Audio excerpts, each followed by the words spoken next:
Hi friends, welcome to news pocket. మనం AP రాజకీయాలను ఒక్కసారి పరిశీలిస్తే ఉప ముఖ్యమంత్రి పవన్ కళ్యాణ్కు బీజేపీ సపోర్ట్ ఫుల్గా ఉంది అని స్పష్టంగా అర్థమవుతుంది. అక్కడ కూటమి ప్రభుత్వం ప్రస్తుతం అధికారంలో ఉన్నా కూడా ఇందులో ఎక్కువగా పవన్ కళ్యాణ్కి బీజేపీ సపోర్ట్ ఇస్తున్నట్లు మనకు తెలుస్తుంది. అయితే జస్ట్ సపోర్ట్ మాత్రమే కాదు, సెంట్రల్లో కూడా పార్టీలో జనసేనకి ఇస్తున్నంత ఇంపార్టెన్స్ వేరే ఏ పార్టీలకు ఇవ్వడం లేదు. దీంతో పాటు పవన్ కళ్యాణ్ ఎప్పుడు కేంద్ర ప్రభుత్వ పెద్దలతో అపాయింట్మెంట్ కోరినా కూడా తిరస్కరణకు గురి కాలేదు. అంతేకాకుండా ఎప్పుడు అడిగినా కూడా ఇస్తూ ఉన్నారు. దీన్ని బట్టి చూసుకుంటే జనరల్గా ఇతర బీజేపీ సీఎంలకు సైతం మోదీ అపాయింట్మెంట్ అంత తొందరగా దొరకదు. కానీ పవన్ కళ్యాణ్కు మాత్రం అడిగిన వెంటనే ఇచ్చేస్తున్నారు అనే వాదన కూడా ఢిల్లీ సర్కిల్స్లో వినిపిస్తోంది. అంతేకాకుండా ఎన్డీఏ కూటమి సమావేశాలు ఎప్పుడైతే జరిపినా కూడా అందులో ఖచ్చితంగా పవన్ కళ్యాణ్ ప్రస్తావన లేకుండా ఆ కూటమి సమావేశాలు జరగవు అని కూడా చాలామంది మాట్లాడుకుంటూ ఉన్నారు. మనందరికీ తెలుసు, ఎన్డీఏ కూటమి ఏర్పాటైన వెంటనే పవన్ కళ్యాణ్ మోదీ వేర్నోల్లా పొగిడారు.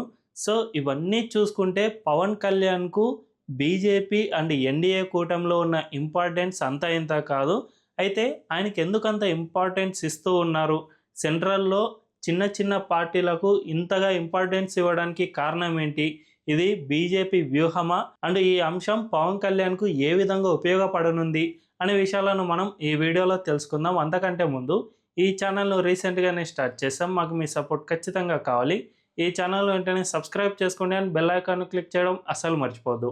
ఇక డీటెయిల్స్లోకి వెళ్తే, జనరల్గా బీజేపీ స్ట్రాటజీలను ఒక్కసారి పరిశీలిస్తే చిన్న చిన్న పార్టీలకు పెద్ద ఎత్తున వీళ్ళు ప్రాధాన్యత ఇస్తున్నట్లు కనిపిస్తోంది.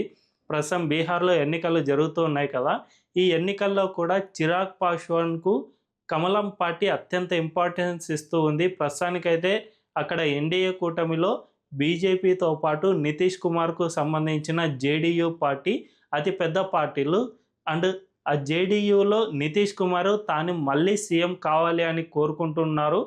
జేడీయూ పార్టీ నేతలంతా అదే కోరుకుంటున్నారు. అండ్ బీహార్లో నెక్స్ట్ సీఎం నితీష్ కుమారే బీజేపీ గెలిస్తే అని చాలామంది మాట్లాడుకుంటూ ఉన్నారు. కానీ ఈ విషయాన్ని బీజేపీ మాత్రం బయటికి చెప్పడం లేదు. అమిత్ షా రీసెంట్గా మేము గెలిచిన తర్వాత సీఎంను ఎంపిక చేసుకుంటామని ప్రకటించారు.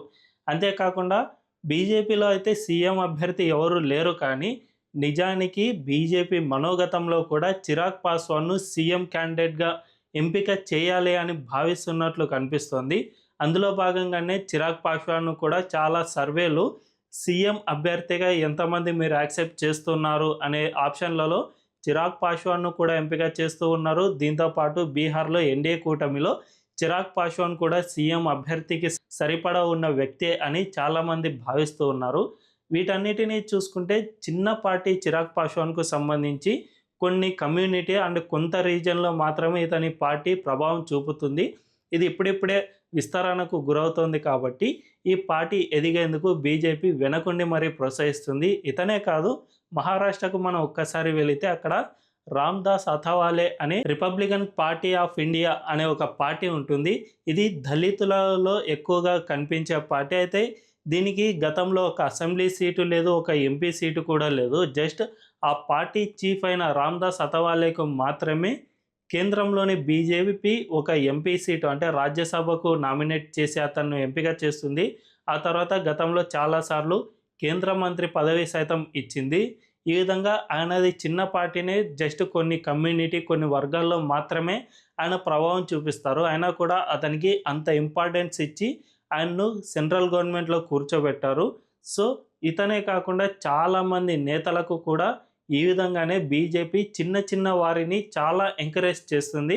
మనందరికీ తెలుసు గతంలో ఏ విధంగా ఉండేదంటే, పెద్ద పార్టీలు వాటికి ఎంత బలం ఉంటే ఆ బలాన్ని బేరీజు వేసుకుని మాత్రమే వారికి ఇంపార్టెన్స్ ఇస్తూ వచ్చేవాళ్ళు. కానీ కమలం పార్టీ ఆ విధంగా కాదు, బలం లేని చిన్న పార్టీలను కూడా బాగా ఎంకరేజ్ చేస్తూ వస్తూ ఉంది. అండ్ రీసెంట్గా మనం ఇప్పుడు పవన్ కళ్యాణ్ విషయానికి వస్తే, పవన్ కళ్యాణ్ బలం లేని పార్టీ అని కాదు, ఆయన పార్టీ ఇప్పుడిప్పుడే స్టార్ట్ అయింది కాబట్టి కొన్ని వర్గాల్లో ఇంకా పెనెట్రేట్ కావాల్సిన అవసరం ఉంది. రాయలసీమ ప్రాంతాల్లో ఇంకా చాలా పుంజుకోవాల్సిన అవసరం ఉంది. దానిపై ఇప్పుడిప్పుడే పవన్ కళ్యాణ్ సైతం దృష్టి పెట్టినట్లే కనిపిస్తుంది. ఆ పార్టీ క్యాడర్ గ్రౌండ్ వర్క్ చేస్తూ ఉంది. అండ్ క్యాడర్ను విస్తరించుకునే పనిలో పడింది కాబట్టి ప్రస్తుతానికైతే కోస్తాంధ్రలో జనసేన చాలా ఎక్కువగా ఉంది. ఉత్తరాంధ్రలో కూడా కొన్ని ప్రాంతాల్లో తన ప్రభావం ఉంది. కానీ ఇంకా రాష్ట్ర వ్యాప్తంగా విస్తరించాల్సిన అవసరం ఎంతైనా ఉంది. దీనికి బీజేపీ మద్దతును జనసేన ఉపయోగించుకునే అవకాశం ఉంది. ఎందుకంటే కమలం పార్టీకి జనసేన ఎదగాలి అనే కోరిక ఉంది. ఏపీలో జనసేన కూడా ఒక ప్రధాన ప్రత్యామ్నాయంగా ఎమర్జ్ కావాలి.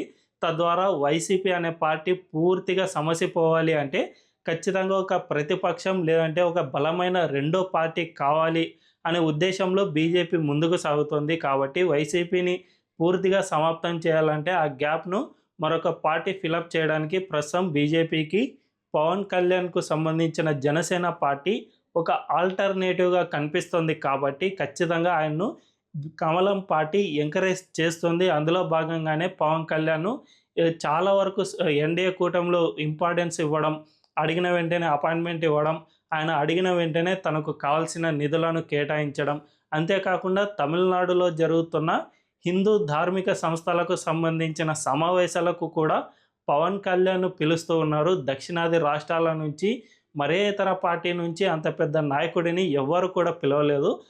అంత ఇంపార్టెన్స్ ఇవ్వడానికి ప్రధాన కారణం కూడా పవన్ కళ్యాణ్ పార్టీ ఎదగాలని బీజేపీ కోరుకోవడమే.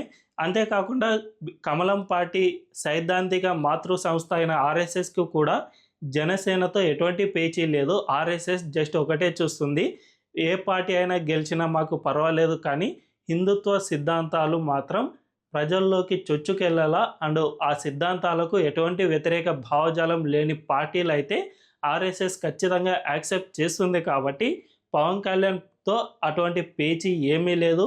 ఆయన గతంలో కమ్యూనిస్టులకు అనుకూలంగా కొన్నిసార్లు మాట్లాడినప్పటికీ ఆ తర్వాత పూర్తి సనాతన ధర్మాలను, సనాతన ఆచారాలను పాటించడం, అంతేకాకుండా ధర్మానికి ఎక్కడైనా కీడు జరిగితే వారి కోసం పోరాటం చేయడం, ఇలాంటివి ఎన్నో చేస్తూ ఉన్నారు. ఒక రకంగా చూసుకుంటే దక్షిణాది పార్టీలో పవన్ కళ్యాణ్ పార్టీ పూర్తి హిందుత్వ పార్టీగా ఎమర్జ్ అవుతుంది. కాబట్టి ఆర్ఎస్ఎస్కు కూడా ఇది పూర్తి వ్యతిరేకం, ఎట్టి పరిస్థితుల్లో కాదు. ఒకవేళ జనసేన కనుక కోరితే ఆర్ఎస్ఎస్ కార్యకర్తలు కూడా ఆయన పార్టీ కోసం పని చేసేందుకు ముందుకు వచ్చినా ఆశ్చర్యపోనక్కర్లేదు. ఎందుకంటే గతంలో సంఘ్ పరివార్ ఒక ప్రకటన చేసింది, మాకు దేశంలో ఎటువంటి రాజకీయ పార్టీ అయినా పర్వాలేదు, మమ్మల్ని ఎవరైనా సహాయం కోరితే మేము ఖచ్చితంగా చేస్తాం, కానీ మాకు మాత్రం వాళ్ళు హిందుత్వ విలువలను కాపాడుతామని ఒక హామీ ఇస్తే చాలు, మేము ఖచ్చితంగా వారి కోసం ఎన్నికల్లో ప్రచారం కూడా చేస్తాం, ఒక బీజేపీకి అనే కాకుండా అందరికీ మేము ప్రచారం చేయడానికి సిద్ధంగా ఉన్నామని సంఘ్ పరివార్ గతంలోనే ప్రకటన సైతం చేసింది. కాబట్టి ఒకవేళ జనసేనకు అవసరం వస్తే ఖచ్చితంగా ఆర్ఎస్ఎస్ కార్యకర్తలు సైతం పనిచేయడానికి సిద్ధంగానే ఉన్నారు. ఈ విధంగా ఒకవైపు సంఘ్ పరివార్, మరోవైపు కమలం పార్టీ అన్నీ కూడా జనసేనకు పూర్తి తమ వైపు నుంచి పూర్తి మద్దతు ఇస్తూ ఉన్నాయి. దీన్ని జనసేన పార్టీ ఉపయోగించుకున్నా కూడా చాలా బెనిఫిట్ కలిగే అవకాశం ఉంటుంది. తద్వారా భవిష్యత్తులో పవన్ కళ్యాణ్ ఏపీ రాజకీయాల్లో మరో ప్రత్యామ్నాయంగా ఎదిగినా ఆశ్చర్యపోనక్కర్లేదు. తద్వారా టీడీపీకి మరో ప్రత్యామ్నాయంగా జనసేన ఎదగవచ్చు. అదే సమయంలో వైసీపీ మొత్తానికి భూస్థాపితమైపోయినా ఆశ్చర్యపోనక్కర్లేదు. తద్వారా ఏపీలో పూర్తి ఆరోగ్యకర రాజకీయాలకు పవన్ కళ్యాణ్ బాటలు వేసిన వ్యక్తి కూడా అయ్యే అవకాశం ఎంతైనా ఉంది. మరి ఈ విషయంలో భవిష్యత్తులో ఏం జరగనుందో తెలియాలంటే వేచి చూడాల్సిందే. ఈ వీడియో కనుక మీకు నచ్చినట్లయితే ఖచ్చితంగా మా ఛానల్ను సబ్స్క్రైబ్ చేసుకోండి అండ్ బెల్ ఐకాన్ క్లిక్ చేయడం అస్సలు మర్చిపోవద్దు. Thank you.